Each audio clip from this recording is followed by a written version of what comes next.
Episode की starting में हम देखते हैं कि पुलिस केनान को अरेस्ट कर लेकर जाती है, लेकिन वो उसे पुलिस स्टेशन लेकर जाने की बजाय लैला के पास लेकर जाते हैं, जो कि एक रेस्टोरेंट में बैठी उसी का इंतजार कर रही होती है। असल में लैला ने भी ये सब केनान के ऊपर प्रैंक करा था, जिसे देखकर केनान उससे पूछता है, क्या तुम मुझसे बदला ले रही हो? लैला कहती है, नहीं, मैं बस तुम्हें थैंक्स बोलना चाहती थी क्योंकि तुमने मेरी जान बचाकर मेरे ऊपर बहुत बड़ा एहसान किया है। तो केनान उसे टीज करते हुए कहता है कि मैं टर्की की सबसे खूबसूरत प्रोसिक्यूटर को मरने नहीं दे सकता था, जिसे सुनकर लैला ब्लश करने लगती है और इसके बाद वो दोनों बातें करने लगते हैं।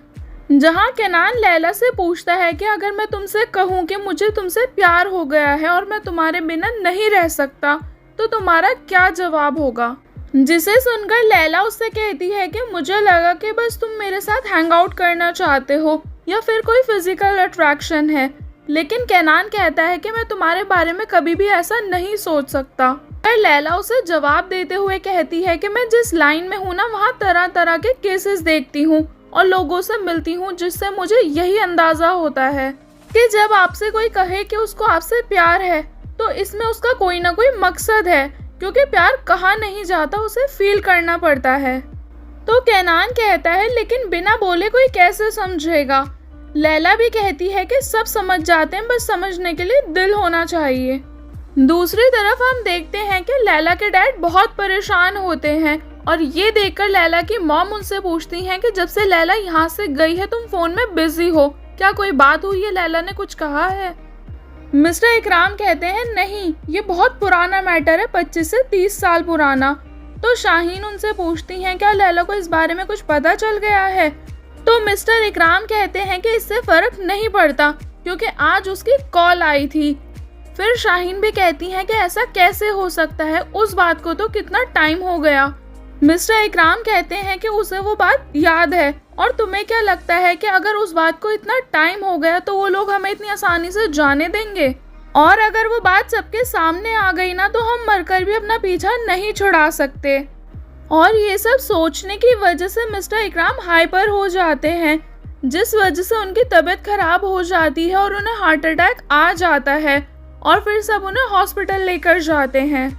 वहीं जैसे ही ये बात लैला को पता चलती है, वो भी केनान के साथ हॉस्पिटल आ जाती है, जिसे देखकर ताहिर उस पर गुस्सा करता है और उससे कहता है कि ये सब तुम्हारी ही वजह से हुआ है, क्योंकि पता नहीं तुमने सुबह डैड से ऐसा क्या बोला जिस वजह से वो पूरा दिन बहुत परेशान रहे, और पहले भी तुमने मेरी जिंदगी बर्बाद की है और अब क्या डैड की बर्बाद करना चाहती हो?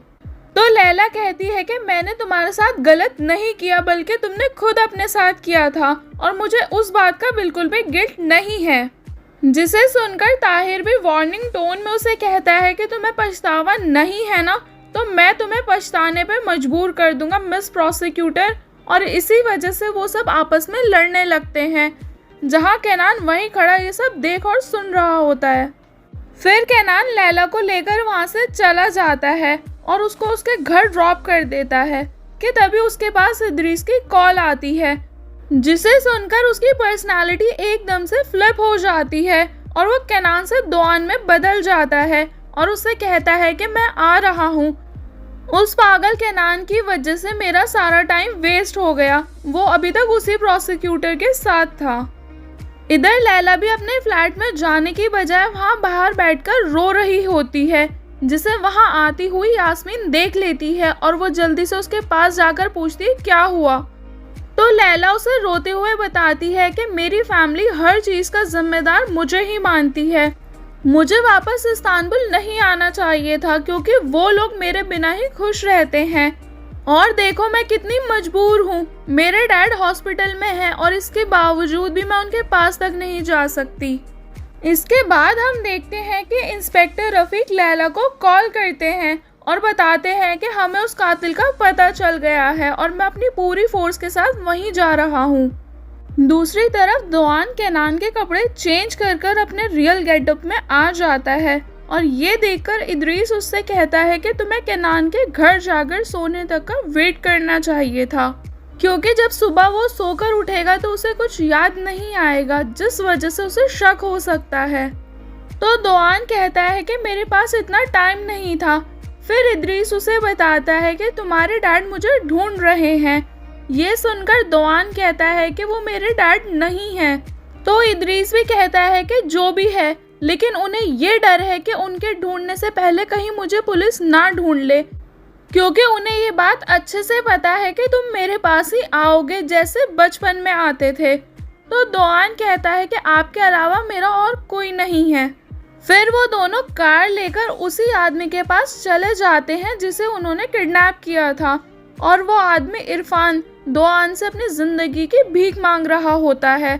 लेकिन दोआन उस पर तरस खाने की बजाय उसे सरकास्टिक स्माइल देता है, और दोआन इरफान से कहता है कि तुम्हें पता है कि मीट के जलने की कैसी स्मेल आती है, क्योंकि मुझे पता है और तुम समझ गए होंगे कि मैं किस बारे में बात कर रहा हूँ। तो इरफान भी उससे कहता है कि मुझे माफ कर दो, क्योंकि ऑलरेडी मैंने बहुत सफर कर लिया है। मगर दोआन उसे कहता है कि मुझसे ज्यादा नहीं किया होगा। कि तभी इद्रीस वहां आकर कहता है कि दोआन जल्दी करो, पुलिस यहीं आ रही है। और दोआन नाम सुनकर इरफान कहता है कि वो शैतान लड़का जो अजीब बातें करता था, और तुम वहीं थे ना, प्लीज तुम मुझे माफ कर दो। दोआन कहता है कि पता है मैंने उस दिन सारे टीचर्स के हक में क्यों बोला था, क्योंकि मैं उन सबको जीने देना चाहता था इस दिन के लिए जब मैं अपना बदला ले सकूं। और ये बोलकर वो इरफान के ऊपर तेल डालकर उसे जिंदा ही जला देता है, और साथ ही साथ ये सब रिकॉर्ड भी कर लेता है। लेकिन वो खुद भी उसको जलते हुए देखकर और उसकी चीखें सुनकर डर जाता है, जिसे देखकर इद्रीस उसे वहां से ले जाता है। दूसरी तरफ पुलिस उस जगह पहुंचती है, लेकिन वहां जाकर देखती है तो उन्हें वहां एक टेडी बियर रखा हुआ मिलता है, जिसके बारे में वो लैला को कॉल कर बता देते हैं। तो लैला भी उनसे कहती है कि इसका यही मतलब है, वो कातिल हमारे साथ गेम खेल रहा है। उधर हॉस्पिटल में भी लैला के डैड को बेहोशी की हालत में एक घर जलने का सपना आता है, जिसे देखकर उनकी हालत खराब होने लगती है। वहीं कुछ मिलिट्री ऑफिसर्स इरफान को जलता हुआ देखकर उसे बचाने की कोशिश करते हैं। फिर नेक्स्ट सीन में हम देखते हैं कि इद्रीस दोआन से पूछता है कि क्या होगा अगर उन ऑफिसर्स ने इरफान को बचा लिया तो। दोआन कहता है कि कुछ नहीं, हम उसे दोबारा जला देंगे, और ये सब छोड़ो और ये बताओ कि अब दूसरा नंबर किसका है। लेकिन इद्रीस उसे मना करते हुए कहता है कि मेरे लिए ये सब अब खत्म हो चुका है, अब बाकी का प्रोसिक्यूटर और केनान देख लेंगे, और ये बोलकर वो वहां से चला जाता है। फिर अगले दिन हम देखते हैं कि सुबह केनान सोफे पर सोकर उठता है, लेकिन उसे रात का कुछ भी याद नहीं होता, और इसके बाद वो अपना फोन चेक करता है तो वो देखकर डर जाता है, जिसमें इरफान के जलने का वीडियो होता है, और ये सब देखकर वो जल्दी से अपने घर से भी चला जाता है। और उसके घर से जाने के बाद उसके डैड उसके घर जाते हैं और वो कैमरे वाला पेन एक्सचेंज कर देते हैं। उधर हॉस्पिटल में इंस्पेक्टर रफीक लैला को बताते हैं कि कुछ लोगों ने एक आदमी को जिंदा जलाने की कोशिश की है, लेकिन उसे कुछ मिलिट्री ऑफिसर्स ने बचा लिया, और साथ ही वो उसे हॉस्पिटल भी ले आए। और जब वो लैला को क्राइम सीन की पिक्चर्स दिखाता है तो ये वही होती हैं जिसे कातिल ने पहले भी लैला को भेजा था, जिसे देखकर लैला हैरान हो जाती है और कहती है कि ये तो वही आदमी है, और ये अब कैसा है। तो इंस्पेक्टर बताते हैं कि डॉक्टर का कहना है कि पता नहीं ये बचेगा या नहीं। तो लैला इंस्पेक्टर से कहती है कि उस जगह के आसपास की सारी सीसीटीवी फुटेज चेक करो। दूसरी तरफ केनान वो वीडियो अपनी बॉस और डायरेक्टर को दिखाता है, तो उसकी बॉस उससे कहती है कि हम इसे बचा सकते थे, लेकिन तुमने मेरी बात नहीं मानी। केनान कहता है कि मेरे वो न्यूज़ पब्लिकली पढ़ने या ना पढ़ने से उसे कोई फर्क नहीं पड़ता, क्योंकि उसे जो करना है वो करेगा ही, और वैसे भी मैं किसी के हाथ का खिलौना नहीं बनूंगा। जिसे सुनकर उसकी बॉस भी गुस्सा हो जाती है और कहती है कि ठीक है, मैं किसी और को देख लूंगी जो ये पढ़ेगा। लेकिन केनान जल्दी से वो वीडियो और मेल डिलीट कर देता है और कहता है कि मैं आगे से इसके बारे में और कुछ नहीं सुनना चाहता। लेकिन दिखाया जाता है कि अपनी बॉस के गुस्सा करने की वजह से केनान अचानक से दोआन में स्विच हो जाता है और बाद में उस न्यूज़ को पब्लिकली पढ़ने के लिए भी मान जाता है, जिसे देखकर उसका डायरेक्टर भी हैरान हो जाता है। फिर दोआन लाइव जाकर उस मेल को पढ़ने लगता है कि हाँ मिस्टर हमीदी को मैंने ही मारा है और बहुत सारे लोग बाकी हैं जो कि आप में से ही हैं और उसी की तरह मरना डिजर्व करते हैं। लेकिन मैं आपको ये नहीं बताऊंगा क्योंकि ये जानना आपका काम है कि सितंबर 7, 1995 को क्या हुआ था। और जब तक आप ये सब ढूंढते हो आप मुझे टॉय नाम से बुला सकते हो। जहां केनान की ये न्यूज़ देखकर लैला हैरान हो जाती है और दूसरी तरफ लैला के डैड जो कि घर बैठकर ये न्यूज़ देख रहे होते हैं वो भी डर से कांप जाते हैं। फिर बाद में केनान की असिस्टेंट उसके जाने के बाद सेट पर आती है और वो ब्लैंक पेपर देखकर हैरान हो जाती है कि आखिर केनान न्यूज़ कहाँ से पढ़ रहा था।